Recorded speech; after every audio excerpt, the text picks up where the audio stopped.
Halo,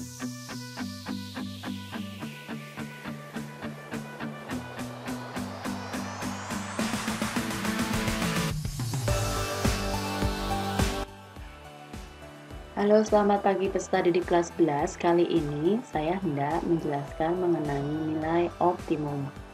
Tujuan pembelajaran materi kita adalah peserta didik dapat menentukan fungsi tujuan, daerah penyelesaian sistem ketidaksamaan linear, menentukan nilai optimum dengan menyelidiki titik sudut daerah penyelesaian, atau dengan menggunakan garis selidik.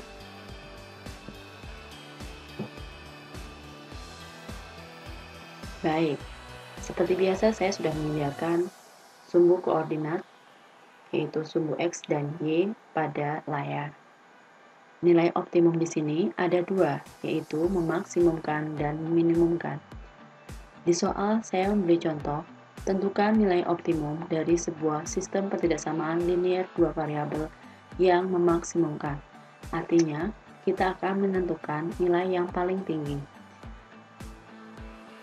Nah, di sini ada f dalam kurung x, y sama dengan 4x plus 3y.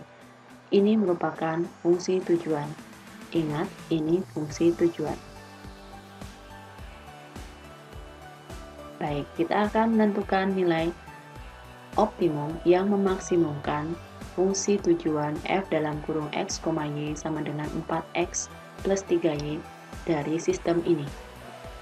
Baik, seperti biasa, kita mengganti x di sini dengan 0. Maka y-nya akan ketemu 4. Nah, kemudian kita akan mengganti y-nya dengan 0. Maka x-nya sama dengan 4. Maka koordinat yang kedua adalah 4,0. Ingat ya. Nah, kemudian kedua koordinat ini kita gambarkan kepada sumbu salib 0,4, kemudian 4,0 di sini.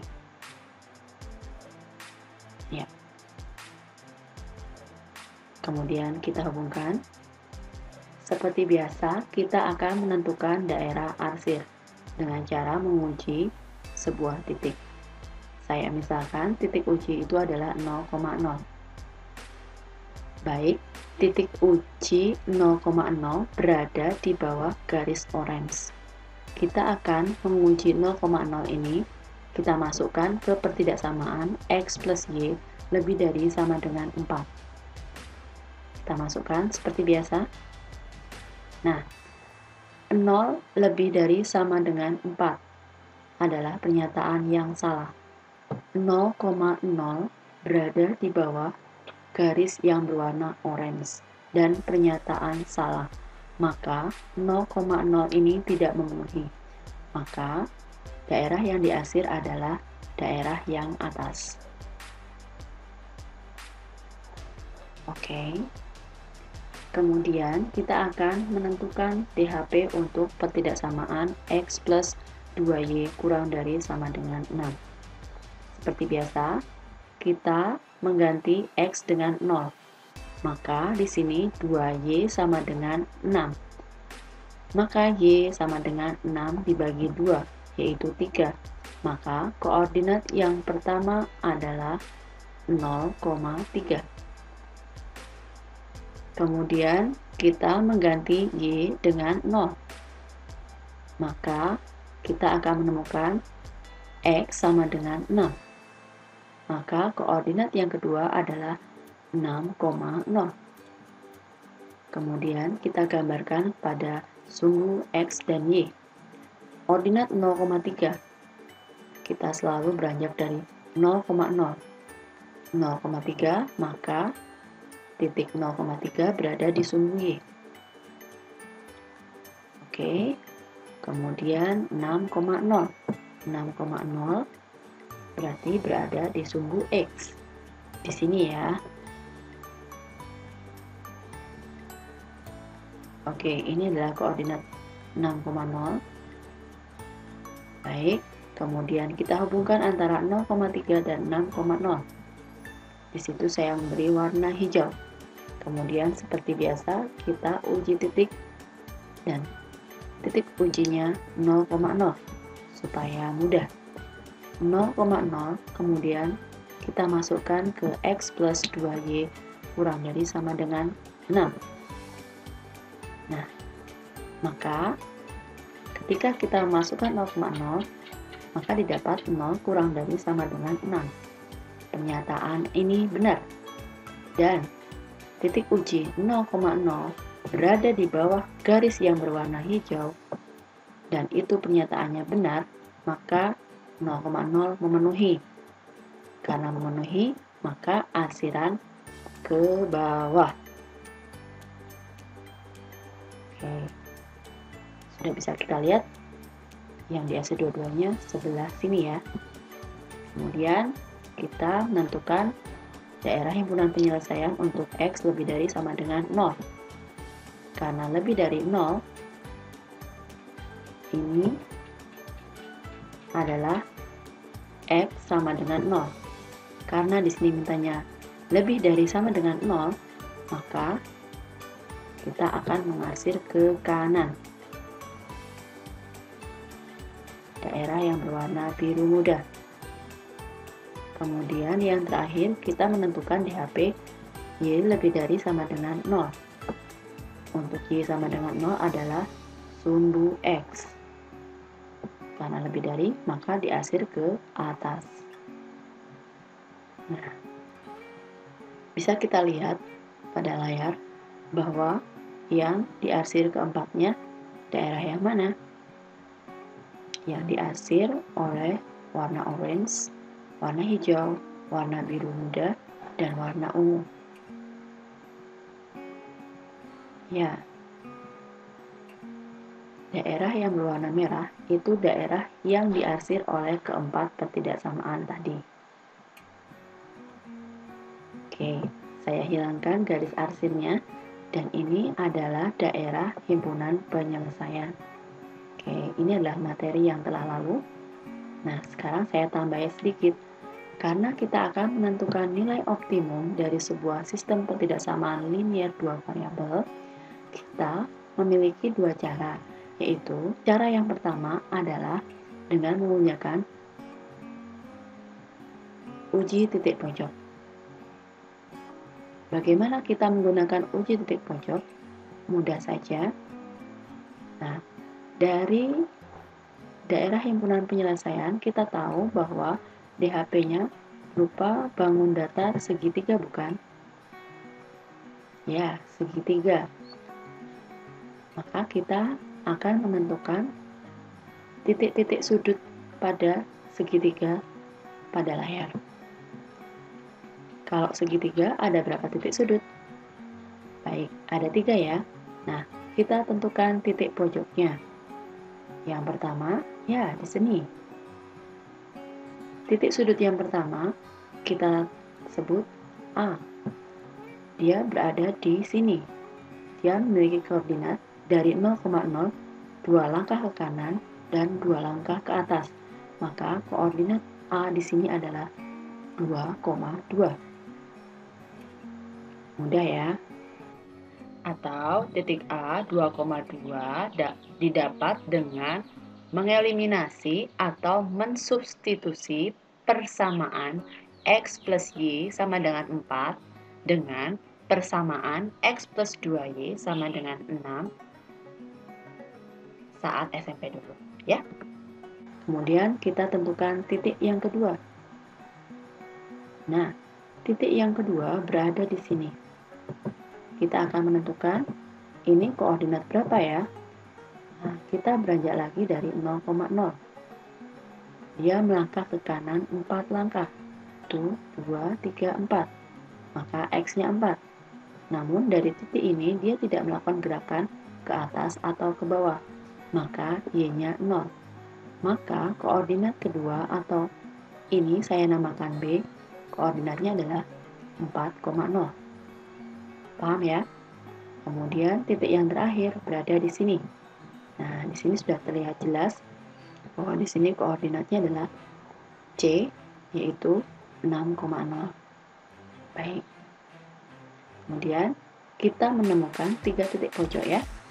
Titik A, B, dan C. Kemudian kita buat tabel. Nah, untuk memudahkan, kita membuat tabel seperti ini. Kemudian kita tulis satu persatu pada tabel ini. Koordinat titik pojok yang pertama adalah A 2,2, di mana X-nya 2, Y-nya 2. Kemudian masing-masing kita masukkan ke sini. Yang ada X-nya diganti 2, yang ada Y diganti dengan 2. Oke, seperti ini. Nah, kita tinggal mengalihkan saja. 4 kali 2 adalah 8, 3 kali 2 adalah 6. Kemudian kalian tinggal menyebelahkan. 8 ditambah 6, hasilnya 14. Baik, itu untuk koordinat 2,2. Lalu kita menuju ke koordinat yang kedua, yaitu 4,0. Kita masukkan ke F dalam kurung X, Y. X-nya diganti 4, Y-nya diganti 0. Nah, jadi 4 kali 4 ditambah 3 kali 0. 4 kali 4, 16. 3 kali 0, 0. Sehingga menghasilkan 16. Oke, yang terakhir adalah titik 6,0. Kita masukkan. X-nya diganti dengan 6, Y-nya diganti dengan 0. Sehingga 4 kali 6 ditambah 3 kali 0 sama dengan 4 dikali 6, 24 ditambah 0, 24. Paham? Kemudian, nah kita lihat dari hasil ketiga titik ini, yang besar yang mana? Yang paling besar adalah 24. Maka nilai maksimum adalah 24 pada titik pojok C 6,0. Nah, jika kalian ditanyakan nilai meminimumkan, maka kita ambil yang paling kecil, yaitu 14, berada di titik pojok A 2,2. Baik, seperti itu untuk uji titik pojok yang memaksimumkan. Selanjutnya, kita akan mencoba menentukan nilai optimum dengan menggunakan garis lidik. Kita akan menuju ke garis lidik.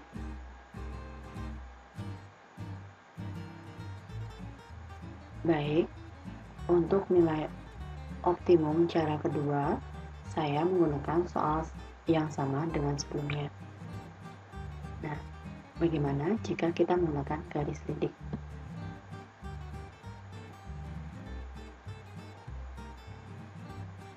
Untuk menggunakan garis lidik, kita harus membuat garis lidik dari fungsi tujuan. Baik, fungsi tujuan kita adalah F dalam kurung X, Y sama dengan 4X plus 3. Nah, kita melihat 4X plus 3Y-nya ya. Nah, kita akan membuat garis lidik 4X plus 3Y. Nah, untuk menentukan sama dengan 12 di sini adalah kalian menentukan KPK dari 4 dan 3. Maka di sini 12. Nah, kemudian kita akan menggambarkan garis lidik 4X plus 3Y sama dengan 12. Kita buat tabel seperti kemarin. Kita mengganti X dengan 0, sehingga tinggal 3Y sama dengan 12, didapat Y sama dengan 4. Koordinat yang pertama 0,4. Nah, di sini ya. Kemudian kita menutup Y atau mengganti Y dengan 0. Sehingga 4X sama dengan 12, maka ketemu X sama dengan 3. Koordinat yang kedua 3,0. Dan 3,0 berada di sini. Betul ya? Dan kita garis. Nah, garis yang berwarna hitam ini adalah garis lidik.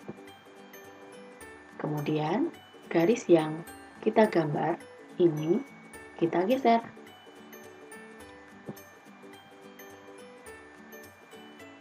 ke kanan. Kita geser ke kanan karena daerah himpunan penyelesaiannya berada di kanan garis ya. Nah, perhatikan dengan baik. Titik terakhir yang dilalui garis ludik pada DHP dinamakan titik maksimum atau yang menjadi nilai maksimum. Kemudian, titik pertama yang dilalui garis ludik pada DHP dinamakan titik minimum atau yang menjadi nilai minimum. Nah, karena yang ditanya adalah nilai maksimum, maka kita akan mencari titik yang terakhir dilalui oleh garis ludik. Dan pada soal kita, pada gambar, yang terakhir dilalui oleh garis ludik adalah titik C, yaitu 6,0. Maka C adalah titik maksimum. Kemudian titik ini kita masukkan ke fungsi tujuan. F dalam kurung X, Y sama dengan 4X plus 3Y. Maka X-nya diganti dengan 6, Y-nya diganti dengan 0. Kemudian kita hitung 4 kali 0 sama dengan 24, 3 kali 0, 0, sehingga 24 ditambah 0 adalah 24. Maka kesimpulan kita, nilai maksimum adalah 24 pada titik pojok 6,0. Sama seperti yang tadi, hanya di cara yang kedua kita membuat garis ludik kemudian menggesernya. Ada pertanyaan? Sekian.